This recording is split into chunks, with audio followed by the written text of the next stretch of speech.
Bismillahirrahmanirrahim. Assalamualaikum warahmatullahi wabarakatuh. Alhamdulillah wassalatu wassalamu ala Rasulillah wa ala alihi wa ashabihi ajma'in, amma ba'd. Fausikum wa iyaya nafsi bitaqwallah faqad fazal muttaqun wa khasiral fasiqun. Hadirin hadirat sidang jamaah salat zuhur yang dimuliakan Allah. Alhamdulillah wa syukurulillah, kita baru saja dapat menunaikan salat fardu zuhur kita di awal waktu secara berjamaah di rumah Allah yang mulia ini. Alhamdulillah, selesai salat kita masih ada waktu dan kesempatan untuk kita mendengarkan nasihat Allah dan Rasulnya, dengan harapan mudah-mudahan apa yang kita dengar dapat kita amalkan dalam kehidupan kita sehari-hari. Allahumma ja'alna mimman yastami'una al-qawla fayattabi'una ahsanah. Para jamaah yang mulia, sudah 3 kali saya termasuk dengan khutbah Jumat menyampaikan hal yang terkait dengan musibah yang sedang kita alami ini, bahwa ketika Allah menimpakan sebuah musibah dalam bentuk kesulitan hidup atas orang-orang yang beriman, maka di antara maksud Allah itu yang pertama adalah ingin melihat bagaimana kita menyikapinya. Apa kita sabar atau tidak dalam menyikapi kesulitan hidup yang ditimpakan itu. Yang kedua, bagaimana sikap orang-orang yang tidak langsung ditimpa oleh kesulitan hidup dalam menyikapi kepada saudara-saudara mereka yang sedang menderita dengan musibah yang tertimpa itu. Yang ketiga adalah bahwa musibah yang ditimpakan kepada orang yang beriman itu harus dijadikan sebagai pelajaran pengingat, agar apa yang tidak betul selama ini dari amalan kita itu kita perbaiki, sehingga apa yang kita buat adalah perkara yang Allah ridhoi. Ini disebut di beberapa ayat seperti yang sudah saya sampaikan pada pertemuan yang lalu. Misal di surat As-Sajdah ayat 21, وَلَنُذِيقَنَّهُمْ مِنَ الْعَذَابِ الْأَدْنَى دُونَ الْعَذَابِ الْأَكْبَرِ لَعَلَّهُمْ يَرْجِعُونَ. Kami timpakan atas mereka al-azab al-adna, ya, penderitaan yang ringan. Dunal azabil akbar, sebelum penderitaan yang paling berat. Ini disepakati azab neraka. Apa al-azabul adna? Seperti yang sudah saya jelaskan, menurut Ibnu Abbas adalah apa masaibud dunia, musibah-musibah di dunia ini, baik berupa sakit, kemudian bencana-bencana, la'allahum yarji'un, agar mereka dengan ditegur itu kembali kepada Allah. Di surat Ar-Rum ayat 41, zaharal fasadu fil barri wal bahri bima kasabat aydin nas liyudhiqahum ba'dalladzi amilu, juga la'allahum yarji'un. Begitu juga di surah Al-A'raf, ketika Allah menjelaskan apa Allah timpa kepada kaum Nabi Nuh, kepada kaum Nabi Hud, kepada kaum Nabi Saleh, kepada kaum Nabi Syu'aib, fa'akhadnahum bil ba'sa'i wad dharra la'allahum yadharra'un. Kami timpakan berbagai tadi bencana-bencana agar mereka sadar kemudian kembali kepada jalan Allah. Untuk itu jamaah yang mulia, sebagian isi kandungan Al-Quran itu adalah kisah. Tentu kisah-kisah yang ada dalam Al-Quran itu pertama hak, bukan dongeng. Yang kedua adalah ini harus jadi pelajaran bagi kita umat Nabi Muhammad. Kalau kisah yang baik yang diceritakan, maka kita teladani supaya kita bisa mendapatkan apa yang didapatkan oleh orang-orang baik itu. Kalau kisah itu buruk, maka kita mesti juga menghindari agar keburukan itu juga tidak menimpa kita. Nah, ada kisah yang menjadi nama daripada surat di dalam Al-Quran, yaitu kisah Al-Baqarah. Ini kisah buruk ya, yang menggambarkan tentang sikap Bani Israel setelah mereka dengan mata kepala mereka lihat kekuasaan Allah di depan mata, seharusnya berubah untuk menjadi baik. Tetapi kenyataannya adalah tidak seperti itu. Ceritanya bagaimana jamaah rahimakumullah, Al-Baqarah ini, Allah berfirman dalam Al-Quran, wa idh qala Musa liqaumihi innallaha ya'murukum an tazbahu baqarah. Ingatlah ketika Musa mengatakan kepada kaumnya, sesungguhnya Allah menyuruh kalian menyembelih seekor sapi betina. Qalu atattakhiduna huzwa. Kaumnya berkata, apakah kamu Musa mempermain-mainkan kami ya? Ini ayat enggak bisa kita pahami kalau enggak baca tafsir.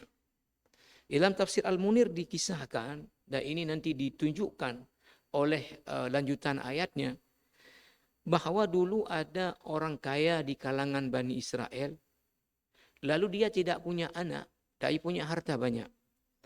Yang akan mewarisi kalau dia mati adalah keponakannya. Dari keponakannya ini enggak sabar nunggu orang kaya ini mati, paman dia, maka satu malam dia bunuh. Setelah dia bunuh pamannya ini, dia lemparkan jenazahnya di depan pintu rumah seseorang. Esok harinya ditemukanlah mayat di depan rumah seseorang, dituduhlah orang itu yang membunuh. Lalu orang ini yang enggak bersalah menolak. Dia tidak melakukannya. Terjadilah keributan dakwa-dakwi siapa yang membunuh dan tuduh ini tuduh itu. Ada orang intelek dari kalangan mereka mengatakan, ngapain kita ribut-ribut? Di tengah kita kan ada nabinya Allah Musa. Kalau dia sebagai utusan Allah, kita minta saja. Dia tanya sama Tuhan dia, siapa yang bunuh? Kenapa kita ribut-ribut nuduh ini nuduh itu? Maka dipanggillah Musa. Lalu diminta, hai Musa, tanya sama Tuhan kamu, ini siapa yang membunuh ini orang? Maka Musa tanya sama Allah, lalu Allah katakan tadi, suruh mereka sembelih seekor sapi betina. Maka kaumnya mengatakan apa? Qalu atattakhiduna huzwa. Kamu perolok-olok kami Musa ya. Kami tanya sama Tuhanmu, siapa yang bunuh ini orang? Kok suruh sembelih lembu? Apa hubungannya? Kan betul kalau pakai logikanya, kajau bila topok, kepa kaya sembelih lembu. Kata Musa apa? Qala a'udzu billahi an akuna minal jahilin. Saya berlindung kepada Allah jadi orang bodoh memperolok-olok kalian. Enggak. Saya sungguh-sungguh. Allah suruh kalian sembelih seekor sapi betina. Maka kemudian mereka, oke lah kalau begitu. Qalu da'u lana rabbaka yubayyin lana mahi. Kalau begitu tanya sama Tuhan kamu, sapi itu yang umurnya berapa? Karena kan banyak sapi, ada yang tua, ada yang muda. Musa tanya sama Allah. Qala innahu yaqulu innaha baqaratun la faridun wala bikrun awanun baina dzalik fa'alu ma tu'marun. Sudah saya tanya, kata Allah, jangan yang tua, jangan yang muda, di tengah-tengah umurnya. Mereka katakan lagi, kalau begitu masih banyak, warnanya apa? Qalu du'u lana rabbaka yubayyin lana ma launuha. Warnanya apa? Tanya sama Tuhanmu. Musa tanya lagi sama Allah. Qala innahu yaqulu innaha baqaratun safra'u faqi'un launuha tasurrun nadhirin. Warna yang kuning, ya pekat, yang menarik perhatian orang yang melihat. Mereka katakan lagi, kalau umurnya tadi udah tahu, warna udah tahu, sekarang masih banyak lagi. Boleh enggak yang pakai untuk tarik barang, yang ada cacatnya, yang dipakai untuk bajak itu? Qalu du'u lana rabbaka yubayyin lana ma hi innal baqarat tasyabaha alaina wa inna insyaallah lamuhtadun. Mereka tanya lagi, kemudian baru Musa menjelaskan lagi kepada Allah. Singkatnya, akhirnya kemudian mereka sembelih. Itu sapi mereka sembelih. Setelah itu sapi disembelih, apa Allah perintahkan? Faqulna dhribuhu bi ba'dhiha. Allah perintahkan sapi yang sudah mati tadi itu diambil bagiannya. Misalnya pahanya dipotong. Berarti kan lebih mati lagi. Sapi udah disembelih udah mati. Fadzabahuha udah disembelih. Lalu disuruh ambil bagiannya. Paha dipotong lagi. Kalau lebih mati lagi, Lalu disuruh pukul orang mati tadi. Faqul nadribuhu bi ba'dhiha. Maka ketika dipukul orang mati tadi, yang dibunuh oleh keponakannya, hidup dia. Hidup dia. Maka Allah mengatakan, kadzalika nuhyil mauta wa nuriikum ayatihi la'allakum ta'qilun. Demikianlah kami hidupkan yang sudah mati, kami perlihatkan itu di depan mata kalian. La'allakum ta'qilun. Biar kalian itu ambil pelajaran. Bude udah buka pergi, buka cok pelajaran. Kata Allah Subhanahu wa taala. Jadi dalam tafsir disebutkan setelah dipukul, mayat ini bangun, hidup. Dan dia tunjukkan siapa yang membunuh dia, setelah itu mati lagi. Setelah itu mati lagi. Nah, apa yang terjadi jamaah yang mulia? Bani Israel udah tengok dengan mata mereka real di depan mata. Bagaimana kuasa Allah menghidupkan yang sudah mati dengan benda mati. Tapi apa yang terjadi? Enggak berubah juga. Sikap mereka tetap membangkang setelah itu kepada Allah. Maka kata Allah, summa qasad qulubukum min ba'di dzalik. Kemudian hati kalian keras. Ya, keras hati kalian. Dunan kaku degorah ngan tsunami, ngan gempa, ngan banjir. Hana kaja asi waktu muji apa? Hana kata mayang aja lah. Summa qasad qulubukum min ba'di dzalika. Fahiya kal hijarati au asyaddu qaswah. Hati mereka itu seperti batu, bahkan lebih keras dari batu.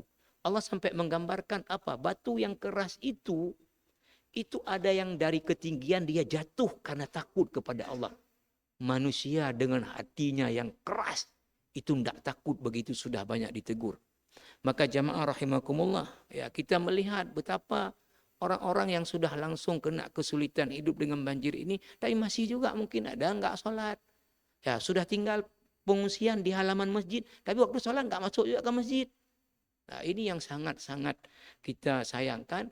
Sengaja Allah mengangkat kisah Bani Israel ini agar jangan kita seperti itu. Cukuplah Bani Israel. Baiklah contohnya, contoh anak apa? Inilah maunya Allah kepada kita.